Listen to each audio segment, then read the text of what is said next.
आज की इस वीडियो में हम लोग सोशल साइंस के मॉडल सेट 2 को पढ़ने वाले हैं। और बच्चों, इस वीडियो को अपलोड करने में मुझे थोड़ा सा लेट हो गया। लेट इसीलिए हुआ क्योंकि देखिए 2-3 दिन पहले आपका मॉडल सेट आया है और अभी मैं लगातार मॉडल सेट का ही वीडियो बना रहा हूं।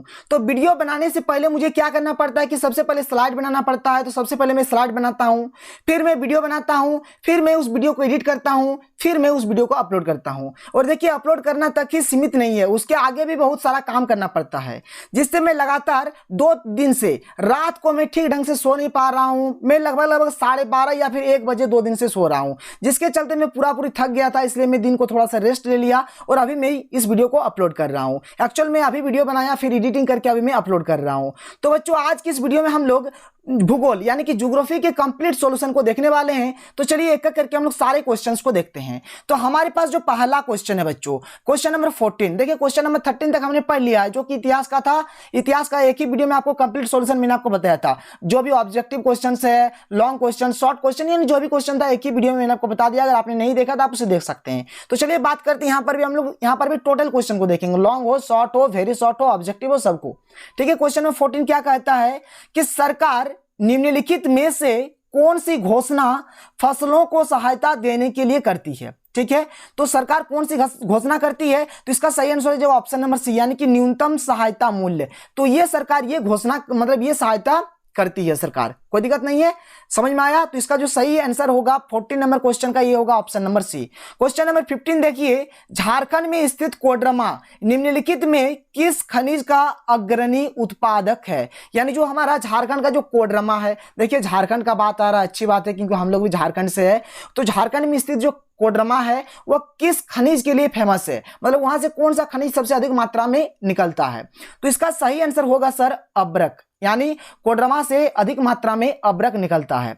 तो इसका देखिए क्वेश्चन नंबर ये जो 14 है इसका सही आंसर हो गया ऑप्शन नंबर सी, और क्वेश्चन नंबर ये जो 15 है इसका सही आंसर हो गया इसका भी ऑप्शन नंबर सी। क्लियर है? कोई दिक्कत नहीं है, समझ में आ गया? दोनों का ऑप्शन नंबर सी आंसर है। देखिए, अगर वीडियो पसंद आ रहा है और आपके लिए मैं इतना मेहनत कर रहा हूं तो एक लाइक कर दीजिए और एक सुंदर सा कॉमेंट करना ना भूलें।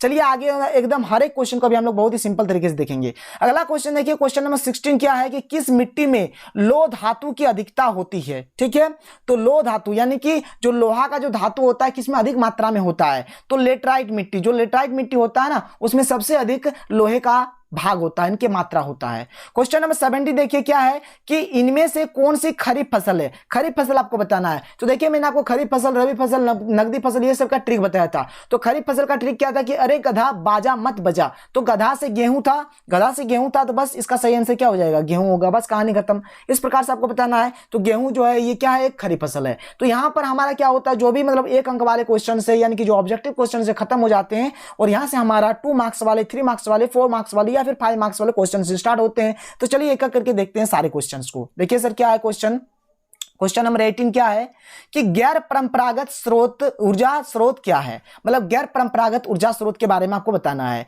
तो देखिए क्या है गैर परंपरागत ऊर्जा के स्रोत। ठीक है, तो जिन स्रोतों का उपयोग मनुष्य अपनी ऊर्जा की आवश्यकताओं की पूर्ति के लिए परंपरागत ऊर्जा स्रोतों के विकल्प के रूप में करने लगा है। मतलब परंपरागत ऊर्जा स्रोत तो है, लेकिन उसके ऑप्शन के रूप में जब हम मतलब जिस ऊर्जा स्रोत का उपयोग करता है मनुष्य, उसी को हम लोग गैर परंपरागत स्रोत कहते हैं। ठीक है, अगला देखिए क्या है कि इन स्रोतों का भंडार सीमित नहीं है और ये नवीकरणीय ऊर्जा के स्रोत है। मतलब इसका जो भंडार है ये सीमित नहीं है, मतलब ये एक नवीकरणीय ऊर्जा स्रोत है। मतलब जिसको अगर हम लोग यूज करेंगे तो एक निश्चित समय अंतराल के बाद जिसे हम लोग दोबारा प्राप्त कर सकते हैं।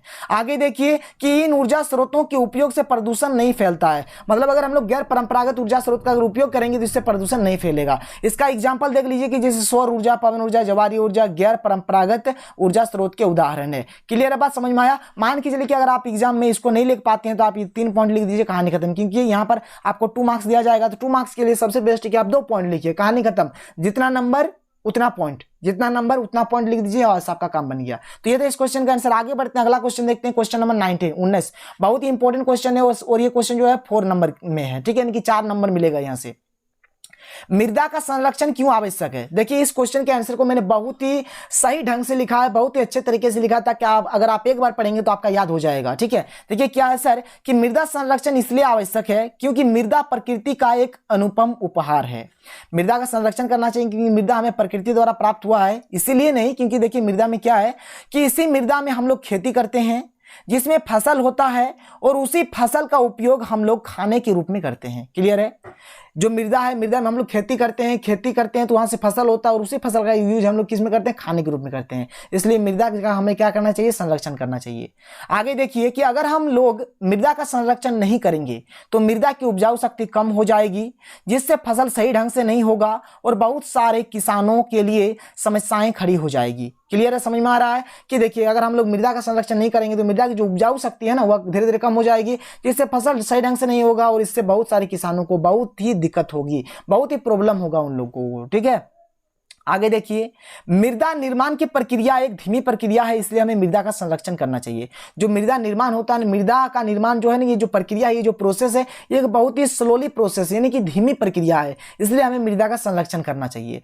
मृदा अपरदन से बहुत सारी दिक्कतें होती है। देखिए अगर हम लोग मृदा का संरक्षण नहीं करते हैं तो मृदा अपरदन होगा, जिससे बहुत सारी दिक्कतें होगी, जैसे कि मृदा अपरदन से बाढ़ आती है, जिससे रेल मार्ग, ठीक है, ये पुल नहीं है, ये पुल लिखिएगा, ठीक है, पुल, ठीक है, रेल मार्ग, पुल, जल विद्युत परियोजनाएं इत्यादि को काफी हानि पहुंचाती है। बात समझ में आया? तो इन सभी चीजों को हानि पहुंचाती है। तो ये था इस क्वेश्चन का आंसर, बहुत ही सिंपल तरीके से मैंने आपको बताया। चलिए आगे बढ़ते हैं और आगे के क्वेश्चंस को देखते हैं। अगला क्वेश्चन देखिए, जो क्वेश्चन नंबर 20 है ना, ये 4 मार्क्स में है और ये भी एक बहुत ही इंपॉर्टेंट क्वेश्चन है। क्या है कि जल किस प्रकार नवीकरण योग्य संसाधन है, व्याख्या करें। जल क्या है? एक नवीकरणीय योग्य संसाधन, यानी कि एक नवीकरण योग्य संसाधन है। कैसे? तो देखिए पहले तो बात कर लेते हैं कि नवीकरणीय योग्य संसाधन क्या है। इसको भी हम लोग चित्र के माध्यम से समझेंगे।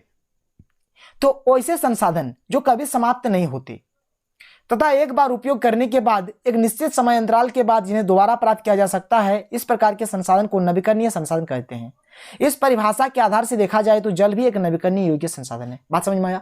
नवीकरणीय योग्य संसाधन मतलब क्या होता है कि पहला बात तो जो कभी समाप्त नहीं होगा, पहला बात। सेकंड बात क्या है कि जिसका अगर हम लोग यूज करेंगे, जिसका हम लोग उपयोग करेंगे तो एक निश्चित समय अंतराल के बाद जिसे हम लोग दोबारा प्राप्त कर सकते हैं, उसे ही हम लोग क्या बोलेंगे? नवीकरणीय योग्य संसाधन। और अगर इस डेफिनेशन के आधार से देखें तो जल भी एक नवीकरणीय योग्य संसाधन है। कैसे है? तो चलिए बात करते हैं, देखिए कैसे है।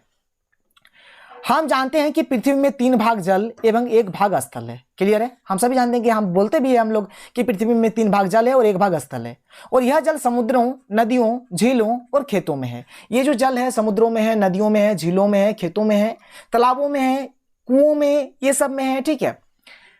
जब सूर्य का प्रकाश इस जल पर पड़ते हैं तो यह जलवाष्प बनकर उड़ता रहता है। मतलब क्या होता है कि जब सूर्य का प्रकाश इस जल पर पड़ता है ना तो यहां से जलवाष्प बनता है और यह उड़ते रहता है।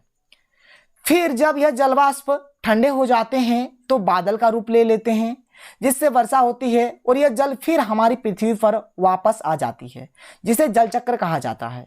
और यह प्रक्रिया चलते रहती है, जिसमें हमें पानी हमेशा मिलता रहता है। अतः जल एक नवीकरणीय संसाधन है। बात समझ में आया? चलिए इसी चीज को हम लोग चित्र के माध्यम से समझते हैं। इस चित्र को आप ध्यान से देखिए। देखिए बच्चों, यहाँ पर नीचे हमारे क्या है? एक नदी है। क्लियर है? नदी है, ये नदी है। ठीक है, ये नदी है कि नहीं? ये नदी है। अब यहाँ पर हमारे क्या है? सूर्य है। तो यहाँ से देखिए हमें सूर्य का प्रकाश मिल रहा है, सूर्य का किरणें इस पर जैसे ही पड़ रहा है तो यहाँ से क्या हो रहा है? जलवाष्प बन रहा है।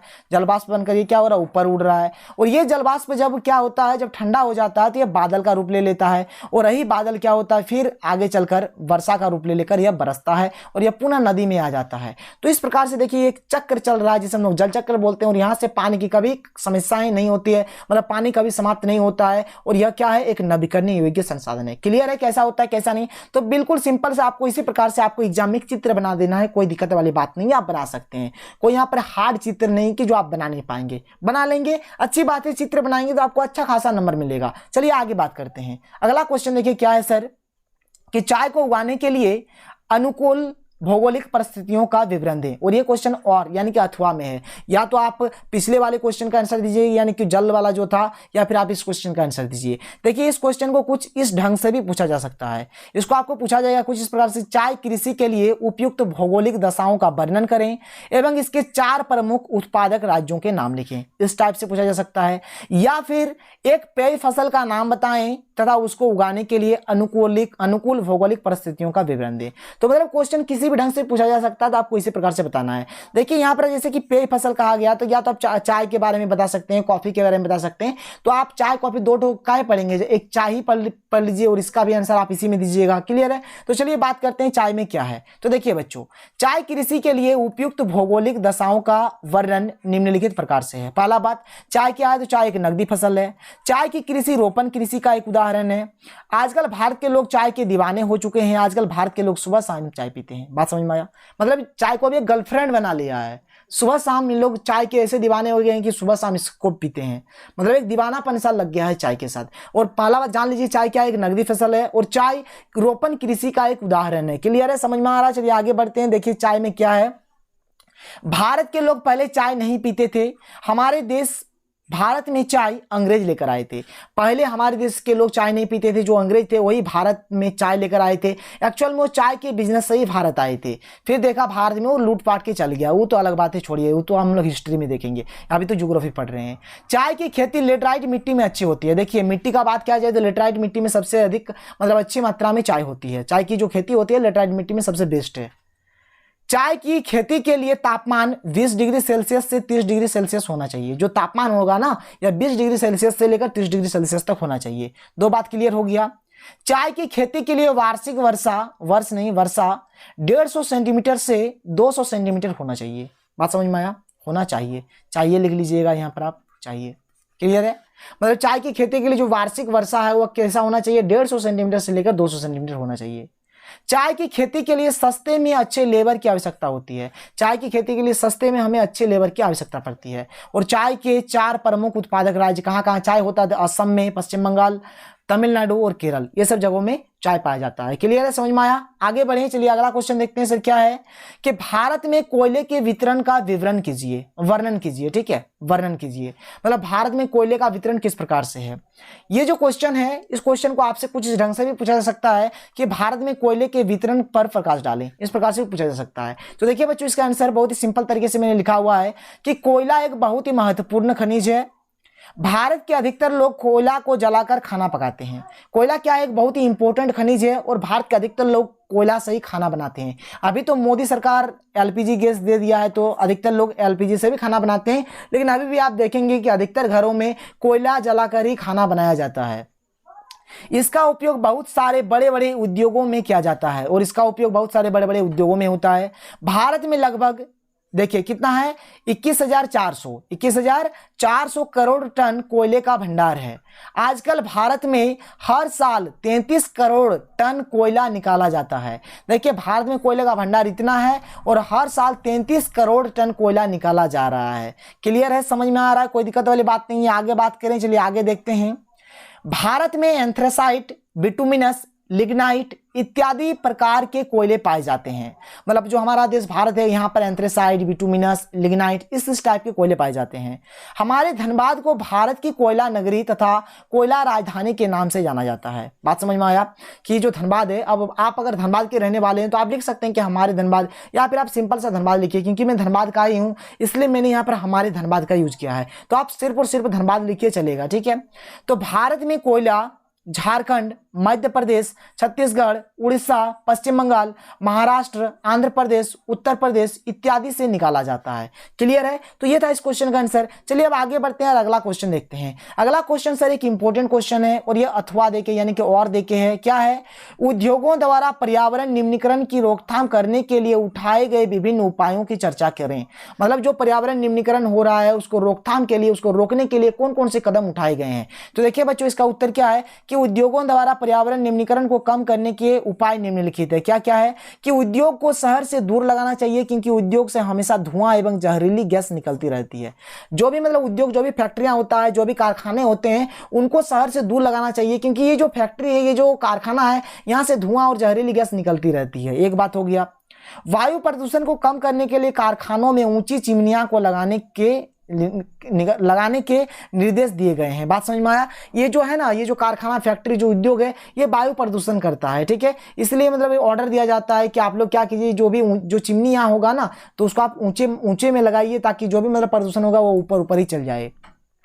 उद्योग में एक बहुत बड़ी मात्रा में पानी की आवश्यकता होती है। इसके लिए सभी उद्योग वालों को वर्षा जल संग्रहण करना चाहिए। बात समझ में आया कि उद्योग में एक बहुत बड़ी मात्रा में पानी की आवश्यकता होती है, इसलिए सभी उद्योग वालों को क्या करना चाहिए? वर्षा जल संग्रहण करना चाहिए। आगे बात करते हैं, चलिए आगे देखिए क्या है। उद्योगों से निकलने वाले कूड़े कचरे को नदी एवं भूमि पर नहीं फेंकना चाहिए, बल्कि इसके लिए एक उचित स्थान चुनना चाहिए। बात समझ में आया कि उद्योग से जो भी कूड़ा कचरा, जो भी गंदा पानी, जो भी मतलब चीज निकलता है, अपशिष्ट पदार्थ जो भी निकलता है, उससे मतलब जहां तहाँ नहीं फेंकना चाहिए, बल्कि उसके लिए एक उचित स्थान चुनना चाहिए और वहीं पर फेंकना चाहिए। ऊर्जा संरक्षण करने वाले उद्योगों को बढ़ावा देना चाहिए। जो उद्योग, जो फैक्ट्रियां ऊर्जा का संरक्षण करती है उसको बढ़ावा देना चाहिए। उद्योगों से निकलने वाले प्रदूषित जल को बाहर निकालने से पहले उसको फिल्टर करने की व्यवस्था होनी चाहिए। मतलब जो भी उद्योग से प्रदूषित पानी निकलता है, प्रदूषित जल निकलता है, उसको बाहर निकालने से पहले एक बार उसको फिल्टर करने की व्यवस्था होनी चाहिए। तो ये था इस क्वेश्चन का आंसर, बहुत ही सिंपल है, अगर आप एक बार पढ़ेंगे तो आपका याद हो जाएगा। चलिए आगे बात करते हैं, जो अगला क्वेश्चन है क्वेश्चन नंबर 22 और क्वेश्चन नंबर 23। इन दोनों क्वेश्चन को अभी हम लोग डिस्कस नहीं करेंगे। देखिए जब मैं आपको बताऊंगा मानचित्र, ठीक है, और मानचित्र को हम लोग एकदम ट्रिकी कंसेप्ट से सीखेंगे, और इसका भी वीडियो बहुत ही जल्द आने वाला है, इसका भी वीडियो बहुत ही जल्द आने वाला है। और जब हम लोग मानचित्र वाले क्वेश्चंस को देखेंगे तब हम लोग हर एक टाइप के क्वेश्चंस को देखेंगे। तो चलिए अगर वीडियो पसंद आया तो वीडियो को लाइक कर दें, और मैं आप लोगों के लिए इतना कुछ कर रहा हूं तो आप लोग सुंदर से कमेंट करना ना भूलें। तो मिलते हैं अगले वीडियो में, थैंक यू।